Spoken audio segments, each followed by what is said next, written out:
শিব চতুর্দশী ব্রত পালন বা মহাশিবরাত্রি পালনের জন্য সমস্ত মানুষ অপেক্ষায় থাকেন। কারণ এই দিনে সবাই মনে করেন শিবের মাথায় জল ঢাললে শিব সন্তুষ্ট হবেন। এই কথাটাও যেমন সত্যি ঠিক তেমনই এর অনেক ব্যাখ্যা আছে। যেমন কোনো গ্রন্থে বলা হয়েছে এই দিন শিবের উৎপত্তি হয়েছিল, আবার কোথাও বলা হয়েছে শিব সমুদ্র মন্থনের যে গরল বা বিষ পান করেছিলেন তা এই দিন, তাই তাকে শান্ত করতে দুধ জল ঢালা হয়।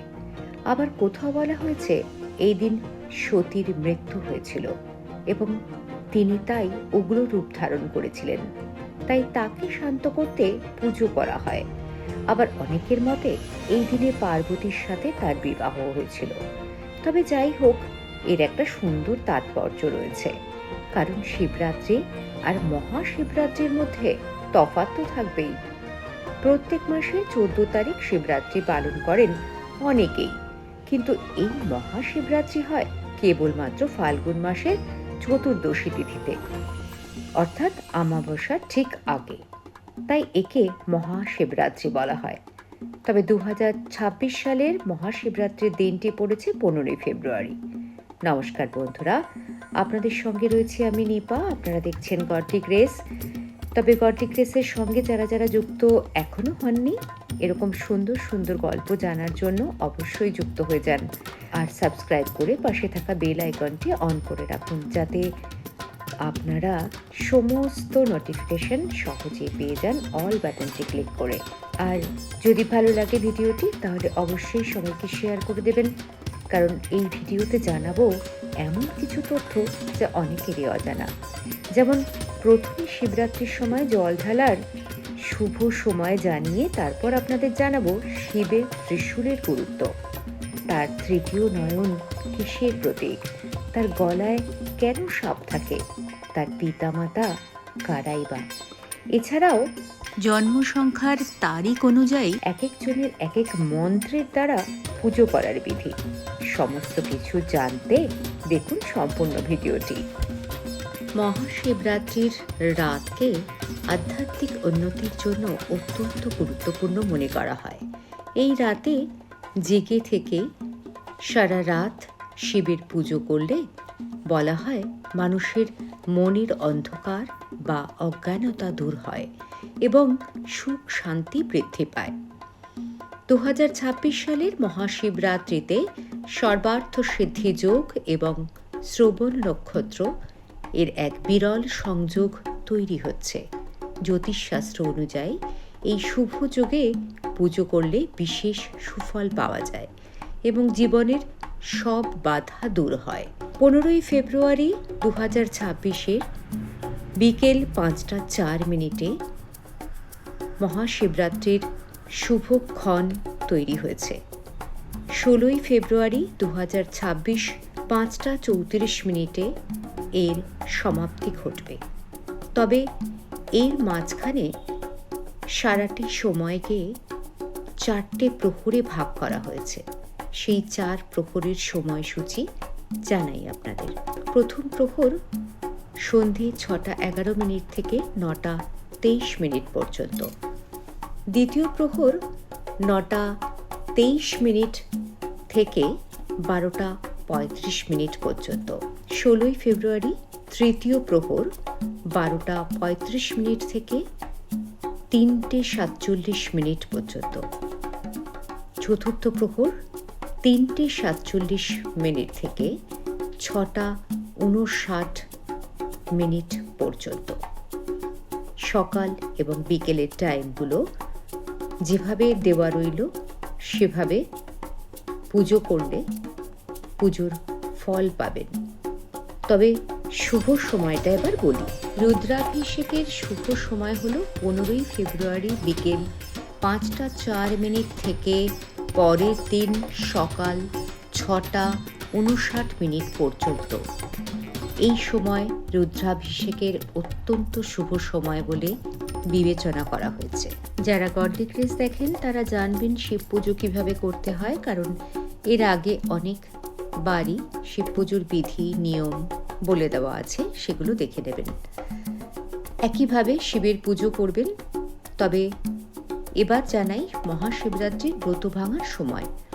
যারা মহাশিবরাত্রির ব্রত পালন করবেন তারা 16ই ফেব্রুয়ারি সকাল 6:59 থেকে বিকেল 3:24 মধ্যে উপবাস ভাঙতে বা পালন করতে পারেন। এবার রইল দেবাদিদেব মহাদেব সম্বন্ধে বেশ কিছু গুরুত্বপূর্ণ তথ্য। ভগবান শিবকে কেন মহাদেব বলা হয় জানেন? ভগবান শিবকে মহাদেব বলার কারণ হলো তাকে পরমেশ্বর ঈশ্বর হিসেবে বিবেচনা করা হয়। ভগবান শিবের তৃতীয় নয়ন কিসের প্রতিনিধিত্ব করে? তার তৃতীয় চোখ জ্ঞান, অন্তর্দৃষ্টি এবং শক্তির প্রতীক, যা মন্দকে ধ্বংস করে। তার গলায় যে সাপ রয়েছে সেটি কেন জানেন? সাপটি জীবন ও মৃত্যুর চক্রাকার প্রকৃতির ওপর বাসুকীর ভয় এবং নিয়ন্ত্রণের প্রতিনিধিত্ব করে। শিবের ত্রিশূলের গুরুত্ব কি বলি এবার। ত্রিশূল অস্তিত্বের 3টি মৌলিক দিককে প্রতিনিধিত্ব করে: সৃষ্টি, সুরক্ষা এবং ধ্বংস। ভগবান শিবের পিতামাতা কারা এই নিয়ে নানান রকম বাগবিতণ্ডা রয়েছে। এটি একটি বিতর্কের বিষয়, কিন্তু কিছু গ্রন্থে বলা হয়েছে ব্রহ্মা এবং আদিশক্তি হলেন তার পিতামাতা। আবার অন্যরা জোর দিয়ে বলে শিব হলেন অনাদি, অর্থাৎ তার কোনো শুরু নেই এবং তার কোনো পিতামাতাও নেই। তার অস্তিত্ব জন্ম এবং পিতৃত্বের ধারণাকে অতিক্রম করে। ভগবান শিবের ঐশ্বরিক স্বভাব ঐতিহ্যবাহী পিতৃত্বের বাইরে। যদিও কিছু পৌরাণিক কাহিনীতে ভগবান ব্রহ্মা এবং দেবী দুর্গাকে তাদের পিতামাতা হিসেবে উল্লেখ করা হয়েছে, তবুও বিশ্বাস করা হয় যে শিব হলেন আত্মধ্বংসকারী এবং শাশ্বত। তিনি সৃষ্টি, সুরক্ষা এবং ধ্বংসের পিছনে আত্মমর্যাদাশীল শক্তি। ভক্তদের কাছে শিবের আসল সারমর্ম তার লালন পালনের প্রশ্ন তোলা নয়, বরং তার মহাজাগতিক ভূমিকাকে বোঝা। একজন শাশ্বত দেবতা হিসেবে তিনি সময়ের আগে থেকেই বিদ্যমান, মহাবিশ্বকে পরিচালনা করে চলেছেন এবং ধর্মের শেষ রক্ষক হিসেবে রয়েছেন। তার পুজোর কিছু প্রতীক জানাই আপনাদের এবার। জল, দুধ এবং বেলপাতা, এই যে 5 রকম দ্রব্য দিয়ে আমরা তাকে স্নান করাই, তার অর্থ হলো আত্মার শুদ্ধির প্রতীক। স্নানের পর সিঁদুর লাগানো পুণ্যের লক্ষণ। পুজোর সময় ফল প্রদান করা ইচ্ছা পূরণ এবং দীর্ঘায়ু লাভের প্রতীক। ধূপকাঠি জ্বালানো সমৃদ্ধির প্রতীক। পান পাতা পার্থিব সাধনার প্রতি সন্তুষ্টির ইঙ্গিত দেয়। প্রদীপ জ্বালানো জ্ঞান এবং বোধগম্যতার প্রতীক। এবার বলি জন্ম সংখ্যার ভিত্তিতে কে কিরকম মন্ত্র পাঠ করবেন। যাদের 1 জন্ম সংখ্যা, সে সমস্ত ব্যক্তিদের উপর সূর্যের প্রভাব থাকে, তাই তারা ওম তৎপুরুষায় বিদ্মহে মহাদেবায় ধীমহি তত্র রুদ্র প্রচোদয়াৎ এই মন্ত্রটি নিয়মিত পাঠ করবেন। যাদের 2 চাঁদ দ্বারা নিয়ন্ত্রিত হন তারা ওম নমঃ শিবায় মন্ত্রটি পাঠ করবেন। যাদের 3 জন্ম সংখ্যা, তারা বৃহস্পতির কৃপায় থাকেন, তাই তারা ওম শাম্ব সদাশিবায় নমঃ এই মন্ত্রটি পাঠ করবেন। 4 জন্ম সংখ্যার জাতক জাতিকাদের রাহুর প্রভাব থাকে, তারা ওম নমঃ ভগবতে রুদ্রায় মন্ত্রটি পাঠ করবেন। 5 জন্ম সংখ্যার জাতক জাতিকারা নিয়ন্ত্রিত হন বুধ গ্রহ দ্বারা, তাই তারা ওম নমো পার্বতী পাতায় হর হর মহাদেব মন্ত্রটি পাঠ করলে জীবনে প্রচুর উন্নতি লাভ করতে পারবেন। শুক্র দ্বারা নিয়ন্ত্রিত হন 6 জন্ম সংখ্যার জাতক জাতিকারা, তারা ওম ওমকারেশ্বরায় নমঃ মন্ত্রটি পাঠ করলে উপকার পাবেন। 7 জন্মসংখ্যার জাতক জাতিকারা কেতুর প্রভাবে থাকেন, তার ফলে তাদের খারাপ কাজকর্মের প্রতি ঝোঁক থাকে। তাই তারা ওম ত্র্যম্বকং যজামহে সুগন্ধিং পুষ্টিবর্ধনম উর্বারুকমিব বন্ধনাম মৃত্যুর্মুক্ষ্যমৃতৎ মহামৃত্যুঞ্জয় মন্ত্রটি পাঠ করবেন। 8 শনি দ্বারা নিয়ন্ত্রিত হন 8 জন্মসংখ্যার ব্যক্তিরা, তাই ওম কাল ভৈরবায় নমঃ মন্ত্রটি পাঠ করলে রেহাই মিলবে।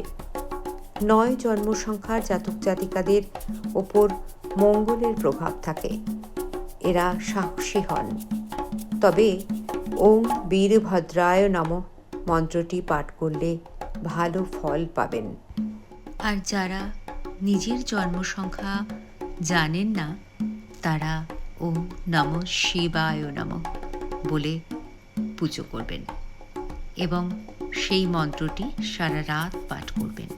তাহলে মহাশিবরাত্রির ব্রত এবং মহাশিবরাত্রির মন্ত্র পাঠ করা হবে। অবশ্যই সবাইকে শিবরাত্রির অনেক অনেক শুভেচ্ছা জানাই এবং সবাই ভালো থাকবেন, সুস্থ থাকবেন এবং সঙ্গে রাখবেন গডলি গ্রেসকে। আশা করি আপনাদের সম্পূর্ণ ভিডিও ভালো লেগেছে। সবাইকে শেয়ার করতে ভুলবেন না। আজ আসি, নমস্কার। দেখা হবে পরবর্তী ভিডিওয়ে।